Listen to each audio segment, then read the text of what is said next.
This is Garima Sharma. Welcome to SST hub. आज इस video में हम क्लास 7th में एसएसटी के ज्योग्राफी चैप्टर 3 और चेंजिंग अर्थ के बारे में पढ़ेंगे कि हमारी अर्थ में क्या क्या चेंजेस होते हैं और वो कंटिन्यू होते रहते हैं या किस तरीके से होते हैं, किस टाइप्स के होते हैं, वो सब हम जानेंगे। हम स्टार्ट करते हैं पहले गेट गोइंग में। देखिए 2013 में 2013 में एक न्यू आइलैंड बना था जलाला को, ठीक है। वो पाकिस्तान के ऑफशोर पे यानी कि पाकिस्तान के आसपास जो उसका सी का एरिया है वहां पे बना था। वो अर्थक्वेक के कारण से बाहर निकला था पानी से कुछ टाइम तक।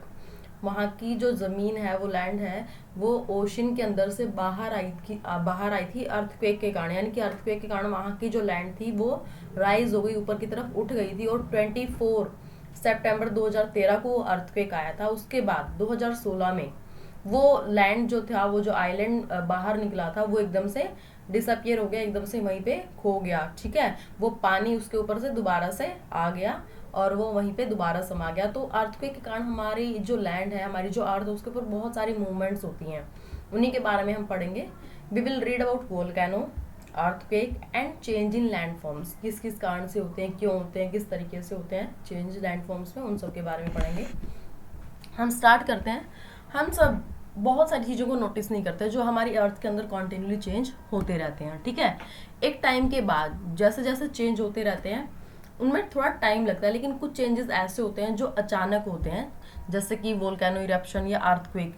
इनका पहले से हमें टाइम नहीं पता होता, लेकिन ये अचानक हो जाते हैं। और कुछ चेंजेस ऐसे होते हैं जो टाइम के साथ साथ होते हैं, ठीक है। अगर हम देखें तो इनके कुछ कारण भी हो सकते हैं, वोल्केनिक इरप्शन या अर्थक्वेक वगैरह है। Earthquake and volcanic eruption are internal process, ये अर्थ के अंदर होते हैं, इंटरनल प्रोसेस होते हैं, और जिसके कारण ये फूट के बाहर निकलते हैं, ठीक है। इनकी जो मूवमेंट होती है वो अर्थ के अंदर से होती है। अब ये मूवमेंट उनकी टेक्टोनिक प्लेट्स के कारण हो सकती है। अब टेक्टोनिक प्लेट्स क्या होती हैं, जैसे ये प्लेट्स आपको नजर आ रही है अर्थ की, अंदर अर्थ के अंदर कुछ लेयर्स बनी होती हैं, ठीक है। जब ये एक दूसरी एक के ऊपर चढ़ जाती है या आपस में जब वो टकराती हैं, यहाँ पे बिल्कुल सीधी है, ठीक है, थोड़ा थोड़ा पास आ रही है और यहाँ पे एकदम से टकरा गई। टकराने से क्या हो गया, बीच में से अर्थ ऊपर की साइड उठ गई और ये टकरा गई। तो यहाँ पे क्या होगा, अर्थक्वेक होगा, और साथ में यहाँ पे कुछ माउंटेन्स है, कुछ पहाड़ियां भी बन सकती हैं, ठीक है। तो ये अंदर की प्रोसेस है, अर्थ के अंदर जो प्रोसेस होती है उसके कारण, अर्थ की मूवमेंट जो अंदर होती है उसके कारण ये सारी चीजें होती हैं, अर्थक्वेक एंड वोल्केनिक इरप्शन। अब समटाइम्स क्या होता है, कुछ जगह माउंटेन्स बन जाते हैं और कुछ जगह श्रिंक भी हो जाती है, या वो जो लैंड है वो नीचे धस भी जाते हैं। जरूरी है जैसे कि ये ऊपर चढ़ गया, लेकिन यहाँ से कुछ एरिया अगर हम देखें तो ये नीचे भी चला गया, तो कहीं जगह वैलीज भी बन जाती है, कई जगह माउंटेन्स भी, ठीक है। इसके एक्सटर्नल प्रोसेस भी होते हैं। एक्सटर्नल प्रोसेस हैं ये सारी चीजें जो हमने पढ़ी, सॉरी ये तो इंटरनल प्रोसेस है, एक्सटर्नल प्रोसेस भी होते हैं, ठीक है। लेकिन उनको देखने में हमें बहुत टाइम लगता है, 1000 या मिलियन ईयर्स भी लग जाते हैं। जैसे कि जो एक्सटर्नल प्रोसेस होते हैं अर्थ के ऊपर, जो एक्सटर्नल प्रोसेस के कारण जो चेंजेस आते हैं, बाहर के वातावरण के कारण जो चेंजेस आते हैं, बाहर के वातावरण से कैसे, विंड से बहुत सारी मिट्टी, सॉइल वगैरह उठ के एक जगह दूसरी जगह जा सकती है। आइस जो कभी फ्रीज हो जाती है या मेल्ट हो जाती है, उसके कारण भी हमारी अर्थ के ऊपर चेंजेस आते हैं। सी वेव्स के कारण, रनिंग वाटर के कारण बहुत सारे चेंजेस आते हैं, उन्हीं के बारे में हम पढ़ेंगे, ठीक है। अब दीज चेंजेस कौन कौन से हैं, इरोजन, जैसे मिट्टी पानी के साथ उड़ गई या हवा के सॉरी पानी के साथ बह गई या हवा के साथ उड़ गई, इरोजन हुआ, मिट्टी का कटाव हुआ, तो वो भी क्या एक चेंज है अर्थ के अंदर। फॉर्मेशन ऑफ सॉइल डिपॉजिट, अब रिवर के साथ बहुत सारे कंकड़ पत्थर मिट्टी आते हैं और वो प्लेन एरिया में आने के बाद वहीं पे छोड़ देते हैं, डिपॉजिट कर देते हैं उस मिट्टी को, सॉइल को। तो वो क्या होता है, सॉइल डिपॉजिट। वहां पे धीरे धीरे क्या हो जाएगा, बहुत सारी मिट्टी इकट्ठी हो जाएगी, तो फॉर्मेशन ऑफ सॉइल हो जाएगी। वो भी क्या है, अर्थ में चेंजिंग हो रही है, लेकिन वो एक्सटर्नल प्रोसेस के कारण, बाहर का जो प्रोसेस है, अर्थ के ऊपर का जो वातावरण है उसके कारण जो हो रहा है उसको हम बोलेंगे एक्सटर्नल प्रोसेस, ठीक है। अब दोनों ही कारण, इंटरनल और एक्सटर्नल, दोनों के कारण हमारी अर्थ के अंदर चेंजेस आ रहे हैं, ठीक है। वो हमारी अर्थ के सरफेस को लेवल कर रहे हैं ना, अलग अलग तरीके से। अर्थ के अंदर अर्थक्वेक या वोल्केनोज आए हैं, उसके कारण भी हमारी अर्थ का सरफेस चेंज हुआ है। और अर्थ के ऊपर जो चेंजेस हुए हैं, अर्थ के ऊपर जो फॉर्मेशन हो रही है, उसके कारण भी हमारे अर्थ लेवल में आ रही है, अलग अलग चेंजेस हुए हैं, उन्हीं के बारे में हम पढ़ेंगे। अर्थ की मूवमेंट देखो, अब हमने दो टाइप से अर्थ की मूवमेंट पढ़ी है, बाहर की और अंदर की, उन्हीं के बारे में देखते हैं पहले। Forces that act in the interior of the earth, earth के अंदर जो एक्ट होता है फोर्स, या उसके अर्थ के अंदर जो फोर्स लगता है उसको हम क्या बोलते हैं, एंडोजेनिक फोर्स। जैसे कि अर्थक्वेक एंड वोल्केनोस दोनों के दोनों अर्थ के अंदर से निकले हैं, ठीक है, तो वो क्या होंगे, endogenic force. Forces that act on the exterior और surface of the earth, earth के सरफेस के ऊपर या अर्थ के बाहर जो फोर्स लगता है उसको हम एक्सोजेनिक फोर्स बोलते हैं। जैसे विंड, मूविंग आइस, सी वेव्स, रनिंग वाटर, ये सारे इसके अंदर आएंगे। अब देखिए मूवमेंट ऑफ द अर्थ, अर्थ की मूवमेंट के बारे में पढ़ते हैं। एक तो एंडोजेनिक फोर्स होते हैं, एक एक्सोजेनिक फोर्स, ये दोनों हमने पढ़े हैं। एंडोजेनिक क्या होता है, अर्थ के अंदर, और एक्सोजेनिक अर्थ के बाहर। अब एंडोजेनिक को 2 पार्ट्स में डिवाइड किया गया, sudden force and diastrophic force. Sudden force को अचानक से, अर्थक्वेक अचानक आता है, हमें पहले से बहुत पहले पता नहीं लगता। वोल्केनोज जो होती हैं, लैंडस्लाइड जहाँ भी होती है वो अचानक से होती है, ठीक है। डिस्ट्रॉफिक फोर्सेस में बिल्डिंग ऑफ माउंटेन, जैसे कि हमने इसमें देखा माउंटेन का बनना। अब अर्थक्वेक आया है, ये दोनों लेयर्स टेक्टोनिक प्लेट्स आपस में टकराई हैं, तो ऊपर क्या होगा, माउंटेन रेंज बन जाएगी बहुत बड़ी, है ना। तो माउंटेन्स का बनना, ये क्या हो गया, डिस्ट्रॉफिक फोर्स हो गया। एक्सोजेनिक फोर्स क्या होता है, इरोजन, इरोजनल एंड डिपोजनल फोर्सेस, बाहर के जो फोर्स होते हैं एक्सोजेनिक। रिवर के कारण मिट्टी का कटाव भी होता है और मिट्टी डिपॉजिट भी करती है वो एक जगह, विंड है, सी वेव्स एंड ग्लेशियर। अब देखिए सबसे पहले हम वोल्केनो पढ़ते हैं। वोल्केनो क्या है, सबसे पहले देखिए आप डायग्राम। वोल्केनो क्या है, हमारी अर्थ की सबसे अंदर की जो लेयर है क्रस्ट, क्रस्ट ऊपर की सबसे अंदर की है कोर। कोर के अंदर क्या होता है, कोर के अंदर और हाफ मेंटल से स्टार्ट हो जाता है, वहाँ पे जो भी हमारे मटेरियल्स होते हैं, जो भी मिनरल्स होते हैं, रॉक वगैरह, वो ना लावा में चेंज हो जाती हैं, ठीक है। और जब वहाँ पे प्रेशर बहुत ज़्यादा बढ़ जाता है तो वो धीरे धीरे ऊपर आना शुरू कर देता है, अर्थ के ऊपर आके फट जाता है एकदम से, तो उसको हम बोलते हैं वोल्केनो। इसके अंदर से क्या निकलता है, लिक्विड लावा निकलता है, बहुत गर्म होता है वो, ठीक है। Earthquake can be defined as a sudden movement of earth crust. Earth की क्रस्ट के ऊपर जो सडन मूवमेंट होती है उसको हम क्या बोलते हैं, वोल्केनो, ठीक है। अब इसमें क्या होता है, एक मटेरियल निकलता है जिसको हम, बहुत गर्म मटेरियल होता है, मैग्मा जिसको हम बोलते हैं, और जब वो बाहर आ जाता है अर्थ से तो हम उसको लावा बोलते हैं। जब लावा ठंडा हो जाता है तो वो चट्टानों में बदल जाता है, बड़े बड़े रॉक्स में बदल जाता है। अब इसके अंदर देखिए आपको वेंट नजर आ रहा है, ये क्लियर वेंट है, and it is connected to the earth. Earth के बिल्कुल सरफेस से मिला हुआ होता है, क्रस्ट ऊपर की लेयर है, उससे बाहर तक वेंट है, और एक पाइप जैसी एक लाइन बनी हुई है ना, जो कि उस लावा को बाहर तक लेके आती है, और जहां से फूट जाता है, बाहर निकलता है, उसको हम क्या बोलते हैं, क्रेटर। क्या बोलेंगे, क्रेटर, फूट के बाहर निकल गया, ठीक है। और बाहर आने के बाद ये ठंडा हो जाएगा टाइम टू टाइम और रॉक्स में चेंज हो जाएगा, या इसको हम फेनल भी बोलते हैं, जो आपको नजर आ रही है ना, ठीक है। ट्यूब लाइन, बहुत पतली सी लाइन जिसके अंदर से लावा बाहर आता है और क्रेटर से बाहर निकल जाता है, ओके।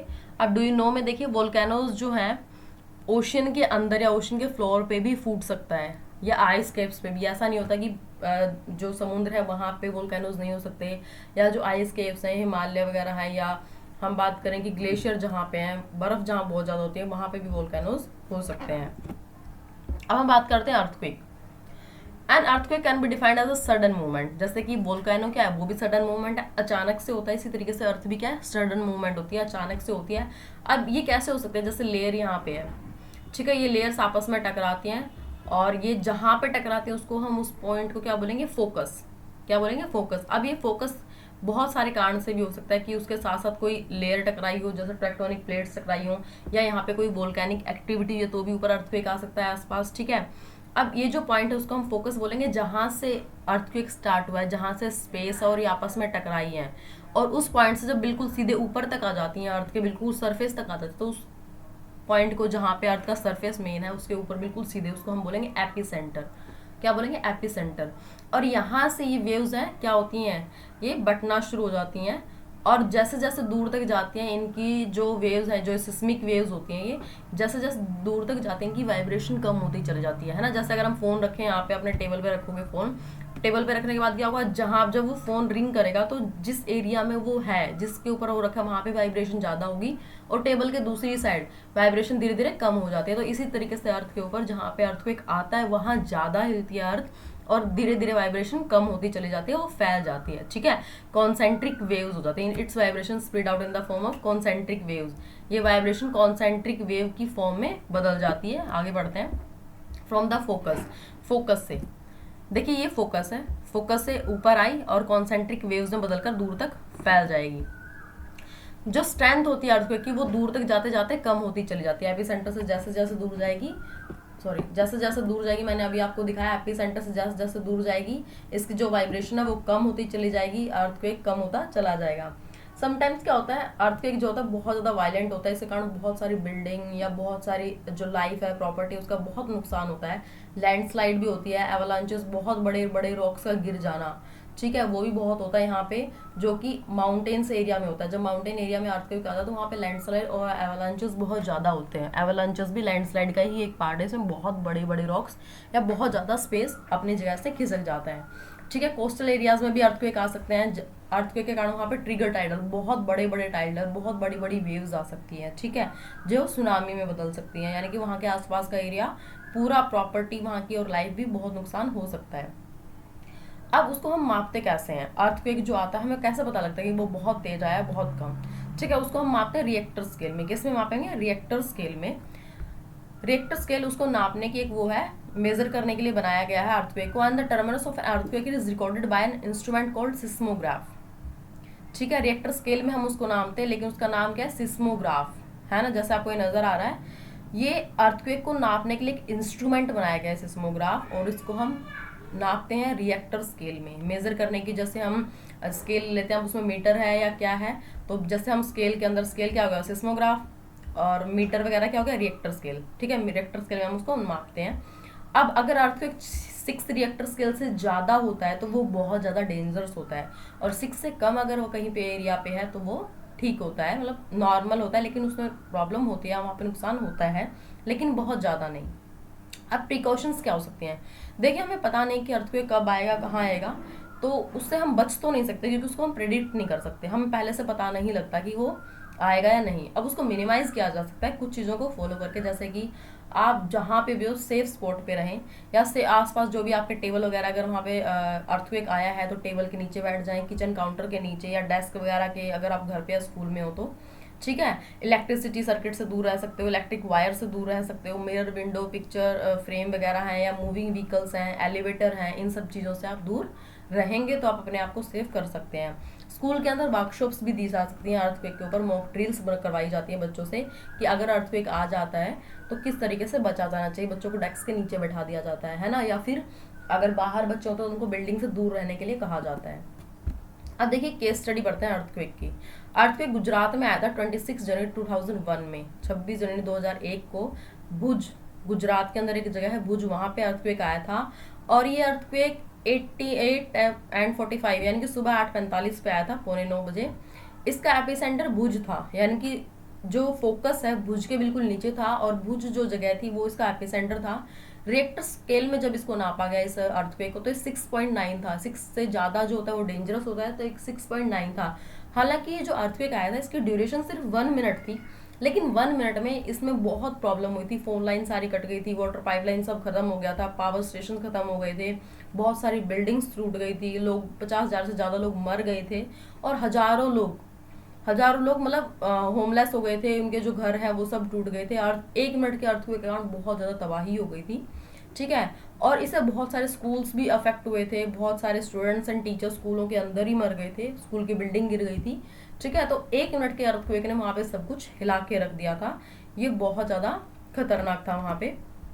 अब देखिए, हम क्विक रीजन 1 करते हैं। What is the endogenic force? Endogenic force हमने पढ़ा था, endogenic force that act in the interior of the earth. Earth के अंदर जो फोर्स लगता है उसको हम एंडोजेनिक फोर्स बोलते हैं, जैसे volcano, earth. Landslide and avalanches are outcomes of earthquake in mountain. जब अर्थक्वेक माउंटेन के अंदर आता है या माउंटेन के ऊपर आता है तो उसके कारण लैंडस्लाइड से एवलांचेस होते हैं वहां पे। When the magma comes out, magma बाहर आता है तो उसको हम क्या बोलते हैं? Lava. Epicentre is point of origin on earthquake. जब ओरिजिन, जहां जिस स्पेस पे ओरिजिन होता है उसको हम एपिसेंटर नहीं फोकस बोलते हैं। उस फोकस के बिल्कुल ऊपर अर्थ के सरफेस पे जब आ जाता है तो उस एरिया को हम एपिसेंटर बोलते हैं। तो इसका आंसर होगा फॉल्स। नेक्स्ट देखिए, चेंज इन लैंडफॉर्म्स। लैंडफॉर्म के अंदर कैसे चेंजेस आते हैं? Surface of the earth continuously experience changes.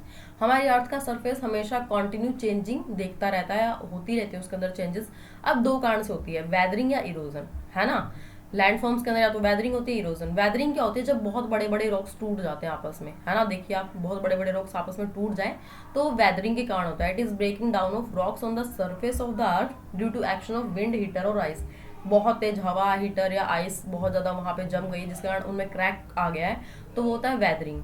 और इरोजन क्या होता है? इरोजन जो है वो बहुत धीरे धीरे होता है, बहुत टाइम बाद हमें पता लगता है। ठीक है, इसके अंदर क्या होता है? It means wearing away of landform because of different agents. अलग अलग एजेंट के थ्रू वहाँ की जो लैंडफॉर्म है वो कट गई है या वहाँ की सॉइल बन गई है, जैसे विंड, वाटर या आइस। विंड की अगर हम बात करें, मान लो बहुत तेज हवा चल रही है तो वहां से मिट्टी उठाकर ले जाएगी, लेकिन जहां हवा कम हो रही है वहां पे वो मिट्टी इकट्ठी भी हो रही है ना। ऐसे ही वाटर जब बहुत स्पीड से आता है तो अपने साथ बहुत सारा सिल्ट लेके आता है, बहुत सारा सॉयल मिट्टी सब कुछ लेके आता है, लेकिन जैसे जहाँ पे उसकी स्पीड स्लो हो जाती है, स्लो होने के बाद वो वहां पे उन चीज़ों को डाल भी देता है, उन मटेरियल जो भी वो लेके आया है वो वहीं पे रह जाता है और पानी आगे निकल जाता है। तो इससे क्या होता है, एक जगह से सारी मिट्टी या जो उनका मिनरल्स थे वो सारे चले जाते हैं, कम हो जाते हैं और दूसरी जगह इकट्ठे हो जाते हैं। तो ये भी क्या है, हमारी अर्थ के ऊपर चेंजिंग इरोजन है। ठीक है, the erode material are carried away by medium such as water, wind and deposit elsewhere. जो इरोडेड मटेरियल, जो कटा हुआ मटेरियल है, वो काफी सारी वाटर या हवा के थ्रू एक जगह से दूसरी जगह पहुंच जाता है, this creating change in the land form of the place. और इसी के कारण उस प्लेस की लैंड फॉर्म में कुछ चेंजेस आते हैं, लेकिन इसमें बहुत टाइम लगता है ना। अब इन डिफरेंट एजेंट्स की हम बात करेंगे। River, water in a river flows continuously. जो रिवर के अंदर पानी है वो कॉन्टिन्यू बहता है और वहाँ की जो लैंड फॉर्म है उसको इरॉड करता रहता है ना, यानी कि वहाँ से मिट्टी वगैरह लेता रहता है। ज़्यादातर जो रिवर हैं वो माउंटेन से निकलती हैं, उनके साथ बहुत सारी वाटर के साथ बहुत सारी चीज़ें आती है, क्योंकि वो बहुत स्पीड से ऊपर से गिरता है। और जब वो स्पीड से माउंटेन के ऊपर से गिरेगा तो उसके साथ बहुत सारे मटेरियल, मिट्टी है, कंकड़ पत्थर है, कुछ पौधे, कुछ भी चीज़ें उनके साथ होती हैं, वो सारी अपने साथ ले आता है। और जैसे ही ये मटेरियल कैरी की होते हैं रिवर ने, तो उसको हम क्या बोलते हैं, लोड। यानी कि मिट्टी जो होती है पानी के अंदर, पानी के अंदर जो मटेरियल कैरी किए जाते हैं उनको हम बोलते हैं लोड। ठीक है, पानी जो अपने साथ मिट्टी, कंकड़ पत्थर जो भी लेके आता है। ठीक है, अब ये सारी रिवर जो है इस सारे लोड को कहाँ डिपॉजिट कर देती है, उस लैंडफॉर्म में आने के बाद जहाँ पे उसकी स्पीड कम हो जाती है। ठीक है, जैसे अगर हम वाटरफॉल की बात करें, वाटरफॉल बहुत ऊपर से गिरता है, उसके साथ बहुत सारी चीजें आती हैं, लेकिन वो नीचे आने के बाद मेंडेवर में बदल जाते हैं। मेंडर्स क्या होते हैं, जैसे कटाव आपको नजर आ रहे होंगे, अब जहां से कटा इनको हम बोलेंगे मेंडर्स, है ना, दूसरी दूसरी जगह बदलते रहते हैं, ट्विस्ट होते रहते हैं। जहाँ पे प्लेन एरिया में रिवर ट्विस्ट होती रहती है उसको हम बोलेंगे मेंडर्स। और जहाँ पे ट्विस्ट होएगी तो क्या होगा, स्पीड स्लो हो जाएगी, स्लो होगी तो क्या होगा, जो अपने साथ ये मटेरियल लेके आए वो यहीं पे डाल देंगे और थोड़ा बहुत बचा होगा तो यहाँ पे डल जाएगा, है ना, और लास्ट तक जाते जाते पानी बिल्कुल साफ हो जाएगा। As the river water continuously erode and deposit along the side of the meanders, जैसे कि पानी कॉन्टिन्यूसली एरोड होता है, कॉन्टिन्यूसली बढ़ता रहता है एंड डिपॉजिट कर देता है अपने साथ जो भी लाए हुए मटेरियल्स हैं उन मेंडर्स में ही, है ना। ठीक है, इन स्पेस में ही इरोड करता चला जाता है। और जब ये बहुत सारा मटेरियल इकट्ठा होता रहता है इन मेंडर्स में रिवर्स के कारण, तो धीरे धीरे क्या किसमें बदल जाता है, ऑक्सबो लेक में। किसमें बदल जाता है, it cut off Mendes from the river and form A lake, और धीरे धीरे एक लेक बन जाती है अलग से, जिसको हम ऑक्सबो लेक बोलेंगे, है ना। जैसे सपोज करें पानी बिल्कुल सीधे सामने से आ रहा होगा, पहले यहाँ से आता होगा और अब क्या हो गया, ये स्पेस बहुत ज़्यादा इकट्ठा हो गया, बीच में बहुत सारी मिट्टी डिपॉजिट कर दी गई है, यहाँ से भी मिट्टी डिपॉजिट की, यहाँ से भी, और हर एरिया से। तो ये क्या बन गई, एक अलग से लेक बन गई, ऑक्सबो लेक। इसको हम क्या बोलेंगे, ऑक्सबो लेक। ये मेंडर्स होते हैं, जैसे यहाँ पे अगर कोई मेंडर हुआ होगा, यहाँ से निकला है पानी, मेंडर हो गए, पूरा घूम के आया है, अब यहाँ से सारी मिट्टी इधर डिपॉजिट कर दी गई है, तो ये पूरी एक अलग से स्पेस बन गया है, ऑक्सबो लेक इसको हम बोलेंगे। ठीक है, और ये स्पेस जहाँ पे घूमता है वहाँ पे मेंडर्स इसको हम बोलते हैं। अब रिवर जो होती है वो फ्लड प्लेन एरिया में आती है। ठीक है, प्लेन एरिया में आने के बाद रिवर की स्पीड स्लो हो जाती है, और स्लो होने के बाद उसके अंदर से कुछ ब्रांचेस भी कटना शुरू हो जाती हैं, जैसे ये सारी आपको नजर आ रही होंगी, मेन रिवर ये है, इसके अंदर से छोटी छोटी ब्रांचेस कट गई हैं, अलग अलग हो गई हैं, तो इसको हम क्या बोलेंगे, डिस्ट्रीब्यूटरी बोलेंगे। क्या बोलेंगे, डिस्ट्रीब्यूटरी। इनके अंदर जो भी मटेरियल होता है वो अलग अलग वो अपना लेके कैरी करके लेके आती हैं और ये इकट्ठा हो जाता है यहाँ पे। ठीक है, इनको हम बोलेंगे डिस्ट्रीब्यूटरी, यानी कि मेन रिवर के अंदर से जो अलग अलग छोटी छोटी रिवर बहती हैं और उसके पानी को कम कर देती हैं, मेन रिवर के पानी को, उनके बहाव को कम कर देती हैं, उसको हम बोलेंगे डिस्ट्रीब्यूटरी रिवर्स। ठीक है, अब यहाँ पे आने का स्पीड इनकी स्लो हो जाती है, क्योंकि पानी यहाँ पे क्या होता है, बट जाता है ना। अब बटने के बाद जब ये बिल्कुल लास्ट में मिलता है, अब सारी चीजें क्या मिल रही है, बिल्कुल लास्ट में मिल रही है ना, लास्ट में पानी सारा इकट्ठा हो गया ओशन के अंदर, तो इसको हम क्या बोलेंगे, डेल्टा, क्योंकि छोटी छोटी रिवर बहुत सारी हो गई यहाँ पे, तो इस फॉर्म को हम बोलेंगे डेल्टा। अब एक बार पढ़ लेते हैं। रिवर ऑल्सो फ्लड प्लेन में river waterfall over bank of the flood and surrounding areas, आसपास के एरिया को जब फ्लडेड हो जाता है, यानी कि पानी जब बहुत ज्यादा हो जाता है तो आसपास के एरिया में फैल जाता है ना। जैसे जिसको हम बोल देते हैं कि बाढ़ आ गई, पानी ऊपर का यानी ब्रिज से बाहर आ रहा है, बाढ़ आ गई, तो वो आसपास के एरिया में फैल जाता है, उसके साथ बहुत सारे मटेरियल्स जो होते हैं वो उसी एरिया में रह जाते हैं फ्लड के बाद, और पानी वापस चला जाता है। ठीक है, अब रिवर वाटर जो स्लो हो जाता है तो पानी वापस चला जाता है और वो अलग अलग स्ट्रीम्स, डिस्ट्रीब्यूटरीज में बदल जाता है ना। यहाँ पे पानी अगर बहुत ज़्यादा स्पीड से अलग अलग डिस्ट्रीब्यूटरी में बट गया, ठीक है, वहाँ पे इसका स्लो हो गया। और स्लो स्पीड जो होती है वाटर की, वो बहुत सारा जो लोड उसके साथ आया होता है, डिपॉजिट जो आता है उसको वहीं छोड़ देती है और लास्ट में माउथ तक पहुंच जाती है ना। यानी कि जैसे ये आपको नजर आ रहा होगा, ये इसका माउथ है, बहुत सारे जो मिट्टी कंकड़ पत्थर यहीं रह गए और ये ओशन में आके मिल गई। और मिलने के बाद ये जो स्पेस है जो आपको नजर आ रहा है येलो कलर में, ये क्या है, प्रॉपर दलदली मिट्टी है ना, क्योंकि सारी ये गिल्ली मिट्टी और ये कंटिन्यू पानी बहता रहता है। तो इससे क्या बन गया, डेल्टा बन गया। क्या बन गया, डेल्टा। ठीक है, due to deposit of materials. अब मटेरियल क्योंकि यहाँ बहुत ज्यादा आया है, सॉइल वगैरह भी है, सब कुछ है, तो ये क्या हो गया, इसके कारण यहाँ डेल्टा बन गया। अब इसमें देखिए आपको मैप दे रखा है, मैप के अंदर आपको रिवर गंगा नजर आ रही, गंगा रिवर है ना, बांग्लादेश में गिर जाती है, बांग्लादेश में इसका नाम पद्मा है। और ये ब्रह्मपुत्रा रिवर आपको क्लियर नजर आ रही है।